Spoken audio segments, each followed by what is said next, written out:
we have some skill around that in the Twin Cities, and I really recommend that you help connect kids to some of those resources. And then there's sort of that, again, ambivalence about having a child. So if you feel like there's no one in your life who's there just for you, you might be led to believe that a child will kind of fill that need. So again, I think there's also social risk factors related to becoming a teen parent. So there's the pressure from peers to have sex.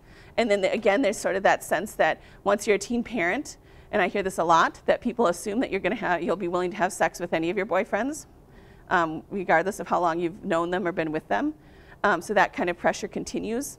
There's that, again, we have a lot of pressure about dating at an early age. You know, my 9-year-old niece has already got pressure about, you know, who's her boyfriend in school.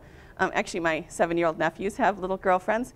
And I mean, at some level, you're kind of like, oh, isn't that cute? And then you're like, oh, yeah, no, that's not cute at all. Not cute one bit. So, I mean, but think about how that impacts kids. And then for us, what we see is these teen parents who now the father of their child is gone because, you know, didn't stick around. And they have such incredible pressure to find someone else.